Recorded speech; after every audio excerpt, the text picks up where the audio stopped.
Would you like me to speak in English or in Spanish? Spanish. Buenos días a todos. Gracias a los organizadores por contar con mi participación en este importante evento.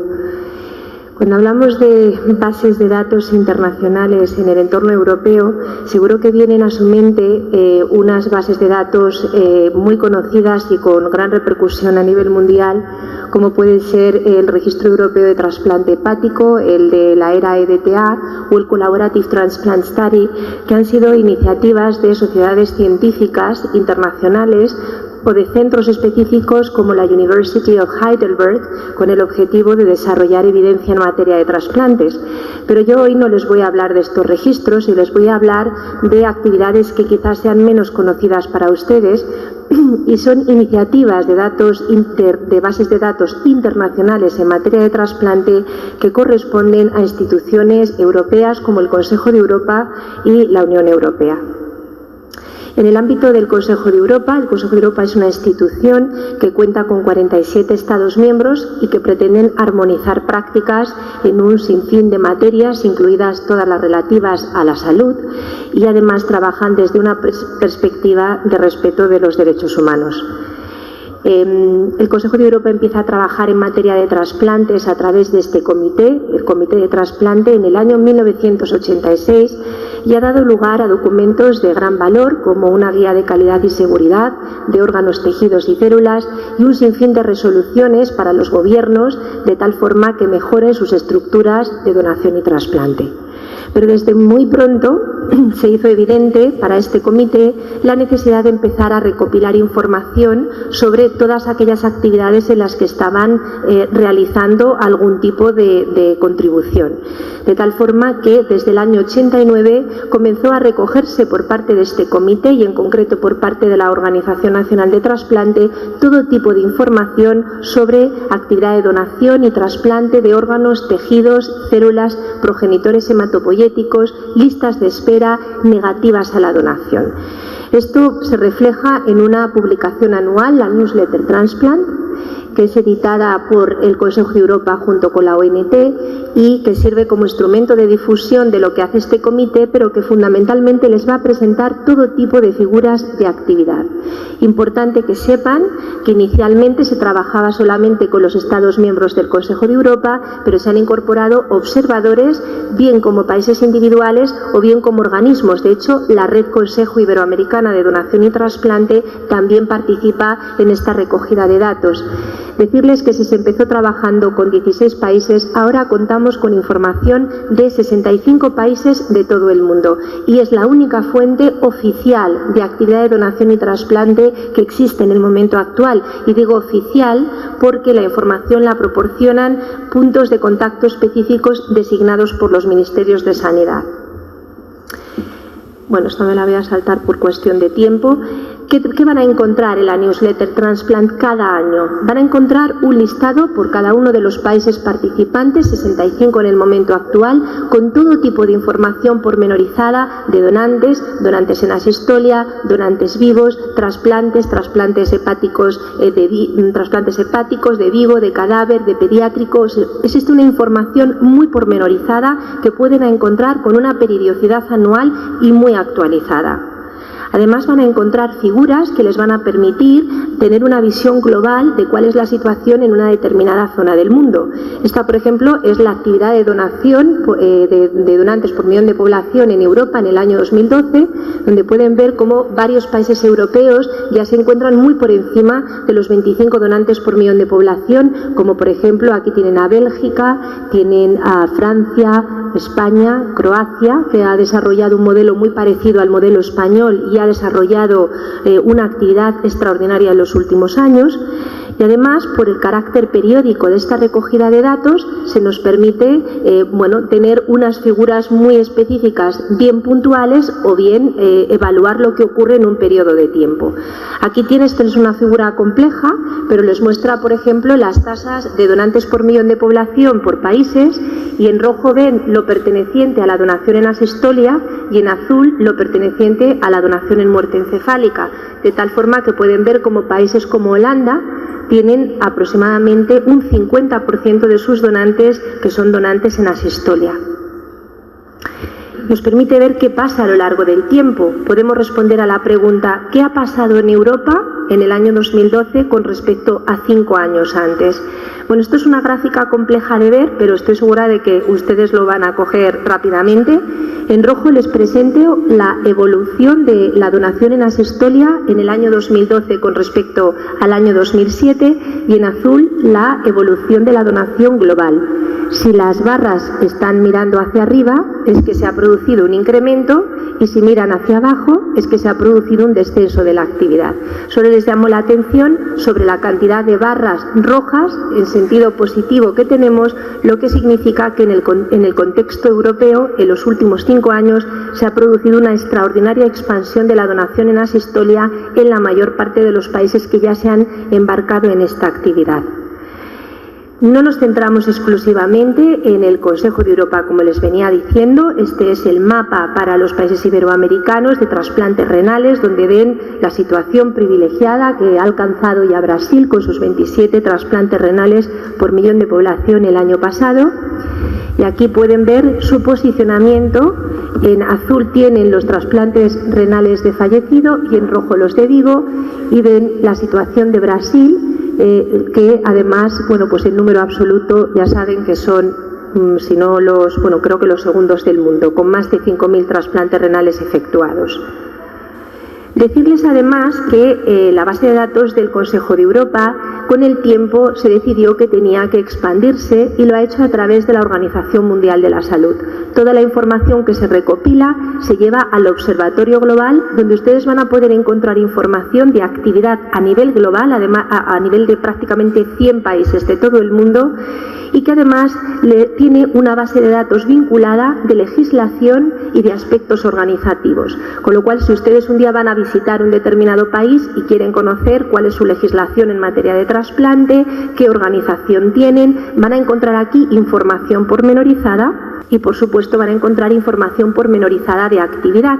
Esta es una gráfica, de nuevo, de los trasplantes renales por millón, en azul de fallecido, en rojo de vivo, y ahí ven la situación, de nuevo, muy privilegiada de la situación de su país, de Brasil.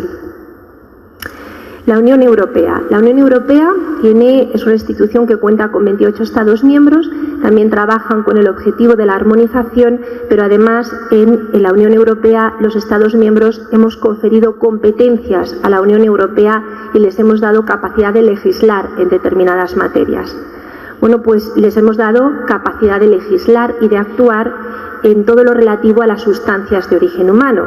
Y en el campo de los órganos, basándose en gran medida en todo lo que habían aprendido del Consejo de Europa, para los años 2009 a 2015 han establecido un plan de acción a través de dos elementos políticos, uno vinculante y otro no vinculante. Tiene que ver con las bases de datos, pero tienen que ser un poco pacientes en la presentación.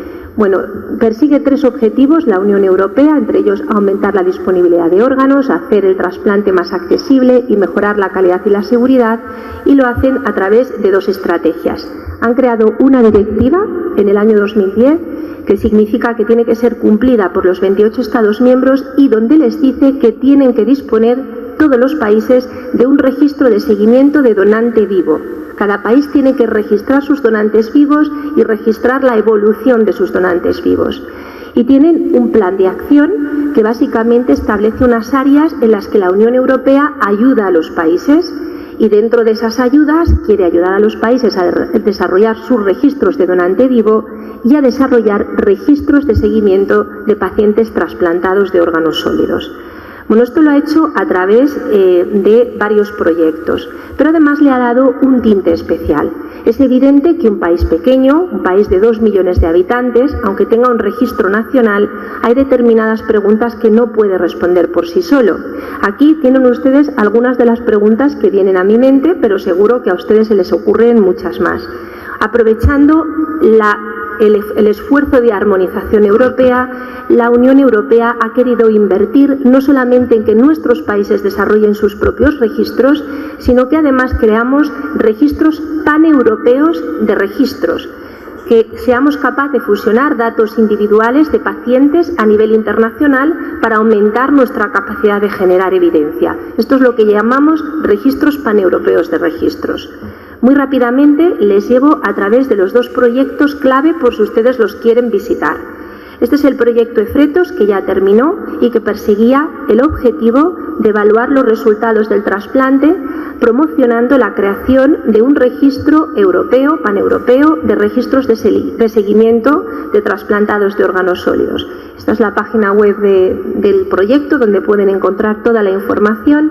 El proyecto lo lideró Eurotransplant, participaron muchos países europeos, participó la Organización Nacional de Trasplantes también, y contamos con la Sociedad Europea de Trasplante de Órganos.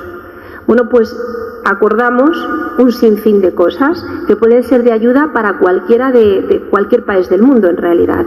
Por una parte, acordamos un conjunto de variables de donante y de receptor que deberían encontrarse en cualquier registro nacional y que clasificamos en 3 niveles, 3 tiers, lo que llamamos el Minimum Dataset, el básico y el expandido. Y además, cada una de estas variables les hemos creado un glosario de términos, una definición y un formato de presentación de la variable. Algo muy útil y muy práctico si ustedes están construyendo una base de datos a nivel de su centro o si se está intentando desarrollar o modificar algo a nivel nacional. De tal forma que a todos los países se les pide participar con el Minimum Dataset, evolucionar al básico y proceder al extendido para realizar determinados proyectos de investigación en el futuro utilizando esta base paneuropea. También acordamos cómo manejar los datos y cómo hacer el quality control de los datos y cómo gestionar este registro europeo de registros. Bueno, esta iniciativa la pilotamos y el resultado de este piloto lo pueden encontrar en Transplant International. Bueno, parece una cosa simple, pero les digo que fusionar los registros de seguimiento, en este caso de receptores renales del 2000 al 2008 de 5 países, fue un extraordinario reto, pero nos permitió, bueno, pues tener curvas de supervivencia y nos permitió hacer un modelo de riesgo contando con el elemento país o sin contar con el elemento país. El segundo proyecto, y ya acabo, es el proyecto ACCORD. El proyecto ACCORD tiene varios objetivos muy independientes el uno de los otros, pero uno de ellos es ayudar a los países europeos a construir sus bases de datos de seguimiento de donantes vivos y construir un registro paneuropeo de registros de donantes vivos. El proyecto lo lidera la ONT, contamos con la colaboración de muchísimas instituciones y muy rápidamente el proyecto está en marcha, no hemos acabado, pero sí que hemos acordado un dataset con su correspondiente Data Dictionary de las variables opcionales y obligatorias que debería tener cualquier registro nacional de seguimiento de donante vivo. Y lo bueno es que no solamente lo hemos hecho para riñón, sino que también lo hemos hecho para el donante hepático de vivo, de tal forma que tiene una descripción pormenorizada de qué recoger en una base de datos local, nacional o supranacional de un donante vivo a corto, medio y largo plazo. Ahora mismo estamos trabajando en la producción de recomendaciones para cómo gestionar registros de vivo nacionales y supranacionales, y nuestra idea de registro supranacional en la que estamos trabajando es fusionar bases nacionales, pero también permitir a países pequeños una entrada de información directa al registro supranacional, porque no tiene sentido que un país con 4 donantes vivos al año pues se haga su propio registro. Termino ya. Creo que todas estas iniciativas contribuyen de forma fundamental a un principio rector del trasplante, el principio de transparencia, que les recuerdo que especifica que la organización y la ejecución de las prácticas de donación y trasplante y sus resultados clínicos tienen que ser transparentes y abiertos a escrutinio. Pero sobre todo todas estas iniciativas nos permiten hacer benchmarking a nivel internacional y nos permiten monitorizar la efectividad de cualquier medida de mejora. Termino por ello con esta frase de Lord Kelvin, que lo siento pero se la leo en inglés porque suena mucho mejor, que dice así: "To measure is to know, if you cannot measure it, you cannot improve it". Gracias por su atención.